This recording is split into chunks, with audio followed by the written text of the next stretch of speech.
हमारी कमर ही तोड़ कर रखती है। अब तो घर का खर्चा चलाना भी मुश्किल हो गया है।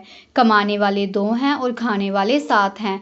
बताओ क्या करे इस गरीबी में। रिंकू भी पिछले साल की 12वीं कक्षा करके घर पर बैठा हुआ है। उसका आगे पढ़ने का दिल करता है पर पैसे कहाँ से लाऊं। वो तो कुछ बोलता नहीं, बस यही कहता है कि बाबूजी जैसे आपको ठीक लगे। रोहन के बाबूजी अपनी पत्नी सुलेखा से कहने लगे। सुलेखा कहती है कि हमारा बड़ा बेटा बहुत समझदार है और उसकी पत्नी इंदिरा भी। आप बेकार की टेंशन मत लिया करो, आपका ब्लड प्रेशर बढ़ जाता है। तो रोहन के बाबूजी बोलते हैं कि क्या करूं मैं फिर। इतने में इंदिरा सबके लिए चाय बनाकर लाती है और सबको चाय देती है। बाबूजी बोलते हैं कि मुझे नहीं पीनी चाय, मेरा मन नहीं है। तो इंदिरा कहती है कि बाबूजी चाय के बिना तो आपको नींद नहीं आती, लो पीजिए चाय। फिर बाबूजी चाय का कप उठाते हैं और चाय पीने लग पड़ते हैं। इतने में रोहन भी आता है और बोलता है कि मुझे आप सबसे कुछ बात करनी है। तो रोहन की माँ बोलती है कि क्या बात करनी है। तो रोहन बोलता है कि माँ बाबूजी जैसे आपको पता है कि इंदिरा को सिलाई का कितना शौक है, हर तरह का डिज़ाइनर सूट सिल लेती है। मैंने और इंदिरा ने सोचा है कि हम एक दुकान खोलें और इंदिरा अपना सिलाई का काम शुरू करे। तो रोहन के बाबूजी बोलते हैं कि तुम्हारे पास दुकान खरीदने के लिए पैसे हैं क्या। तो रोहन कहता है कि नहीं बाबूजी, मैंने सोचा है कि मैं दुकान के लिए लोन ले लूँगा और जब साथ साथ में लोन चुकता करता जाऊँगा। तो बाबूजी बोलते हैं कि घर का गुजारा ही इतनी मुश्किल से हो पाता है और तुम लोन चुकता की बात कर रहे हो। तो रोहन कहता है कि बाबूजी आप मुझ पर यकीन कीजिए, मैं लोन पूरा कर लूँगा और साथ में इंदिरा के पास भी तो पैसे आएंगे ही ना। इतने में रोहन के दादाजी कहते हैं कि मान जाओ इतने प्यार से, अगर रोहन बोल रहा है तो। रोहन बोलता है कि बाबूजी मान जाइए ना। फिर सब घर वाले बोलते हैं तो बाबूजी मान जाते हैं। रोहन पैसे इकट्ठे करके इंदिरा की सिलाई के लिए एक दुकान ले लेता है। इंदिरा दुकान पर कुछ लड़कियों को सिलाई सिखाने के लिए रख लेती है। शहर में दुकान खोलने से काफ़ी ग्राहक आने लगते हैं पर उन पैसों से दुकान का लोन ही पूरा हो पाता था। इंदिरा रोहन को बोलती है कि हमें इश्तेहार लगाने चाहिए ताकि लोग हमारी दुकान तक आ सकें। रोहन बोलता है कि तुम सही कह रही हो, मैं कल ही इश्तेहार बनवाता हूँ। इंदिरा कहती है कि मैं जिस कॉलेज में पढ़ती थी वहाँ पर मेरी काफ़ी जान पहचान है, मैं उनसे बात करती हूँ। रात को रोहन के बाबूजी रोहन और इंदिरा से पूछते हैं कि दुकान कैसी चल रही है, ग्राहक तो आते होंगे ना। रोहन कुछ नहीं बोलता और इंदिरा कहती है कि हाँ बाबूजी, अच्छी चल रही है दुकान और ग्राहक भी आते हैं। तो बाबूजी बोलते हैं कि चलो फिर तो ठीक है। रात को रोहन इंदिरा से बोलता है कि इश्तेहार भी लगाए पर ग्राहक क्यों नहीं आ रहे दुकान पर।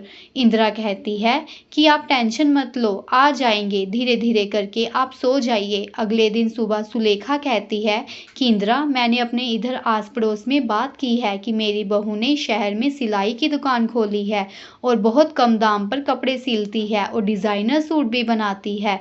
तो इंदिरा कहती है कि आपने अच्छा किया माँ, मैं आपको कहने ही वाली थी कि आप अपने इधर आस पड़ोस में भी बात कर लीजिए। चलो ठीक है माँ, मैं चलती हूँ। इतने में इंदिरा को फ़ोन आता है कि आपने इश्तेहार लगाए थे, मैं आपकी दुकान के बाहर ही खड़ी हूँ पर आपकी दुकान तो बंद है। तो इंदिरा कहती है कि मैं आ रही हूँ, आप वहाँ पर रुकिए। इंदिरा दुकान पर जाती है तो 2 औरतें दुकान के बाहर बैठी हुई थी। इंदिरा उनको अपने सिलाई किए हुए सूट दिखाती है और उनको इंदिरा के सिले हुए कपड़े बहुत पसंद आते हैं। वे बोलती है कि मेरी बेटी बाहर विदेश में पढ़ती है और उसे अब आपके सिले हुए कपड़े बहुत पसंद आएंगे। तो इंदिरा कहती है कि आप सूट दे दीजिए, मैं सिल दूंगी। कि 2 की महीने के बाद भी औरतें फिर से आती हैं और बोलती हैं कि मेरी बेटी को आपके सूट बहुत अच्छे लगे हैं। वो बोल रही थी कि मेरी सहेलियों को भी मेरे सूट पसंद आए हैं, आप ऑनलाइन सूट भेजते हो क्या। तो इंदिरा कहती है कि मैंने अभी अभी दुकान खोली है और मेरे पास अभी इतने पैसे भी नहीं हैं कि मैं ऑनलाइन सूट डिलीवर करूं। तो वे औरतें कहती हैं कि अगर आप ऑनलाइन सूट डिलीवर करोगी तो आपको काफ़ी मुनाफा होगा। तो इंदिरा कहती है कि मैं आपको इस बारे में में सोच कर बताऊंगी। घर जाकर इंदिरा रोहन से बात करती है तो रोहन कहता है कि अगर हमारे सिले हुए सूट बाहर विदेश में जाएंगे तो मुनाफा तो हमें काफ़ी होगा। तुम उनसे बोल दो कि हम तैयार हैं बाहर सूट भेजने के लिए। अगले दिन इंदिरा उनको फ़ोन करती है। वो औरतें आती हैं और बोलती हैं कि आपके डिज़ाइन बहुत ही अच्छे हैं, बाहर भी आपके डिज़ाइन काफ़ी पसंद किए जा रहे हैं। इंदिरा खुश हो जाती है। धीरे धीरे करके इंदिरा के कपड़ों का व्यापार काफ़ी चलने लगता है। इंदिरा घर आकर बात करती है कि हमारे सिले हुए कपड़े विदेश में भी पसंद किए जा रहे हैं। विदेश में एक आदमी इंदिरा से सिले हुए कपड़ों का कॉन्ट्रैक्ट कर लेता है। इंदिरा काफ़ी मुनाफा कमाती है। इंदिरा ने अब अपनी दुकान पर काफ़ी लड़कियों को रख लिया है जो डिज़ाइनर कपड़े सिलती हैं। इंदिरा उनको हिदायतें देती है और इंदिरा अब कुर्सी पर बैठकर बिल काटती है। ग्राहकों की भीड़ ज़्यादा होने के कारण इंदिरा ने अब अपनी दुकान बड़ी कर ली जिससे ग्राहकों को दुकान में आने की कोई मुश्किल ना हो। महीने के सारे पैसे इकट्ठे करके वे रोहन के हाथ में रख देती और रोहन अपने बाबूजी के हाथ में रख देता।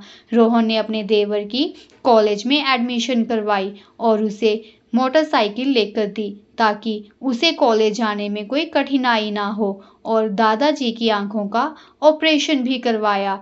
इंदिरा ने अपने ससुराल को गरीबी से मुक्त कराया। सुलेखा इंदिरा को बोलती है कि तुमने और रोहन ने बहुत मेहनत की है, हमने कभी सोचा भी नहीं था कि हमें ऐसे दिन भी देखने को मिलेंगे। रोहन कहता है कि माँ, हम और मेहनत करेंगे और अपने लिए एक नया घर खरीदेंगे। रोहन बोलता है कि बाबूजी, अब आपको काम पर जाने की कोई ज़रूरत नहीं है, आप घर पर बैठकर आराम कीजिए। रोहन के दादाजी कहते हैं कि हम सबको तुम दोनों पर गर्व है, ऐसे ही मेहनत करते रहो और भगवान आपको खुश रखे। अब इंदिरा का ससुराल गरीब से अमीर बन जाता है। तो फ्रेंड्स, अगर आपको मेरी ये कहानी अच्छी लगी हुई तो प्लीज़ चैनल को लाइक, सब्सक्राइब, शेयर और कमेंट ज़रूर कीजिएगा। सब्सक्राइब करना मत भूलिएगा। धन्यवाद।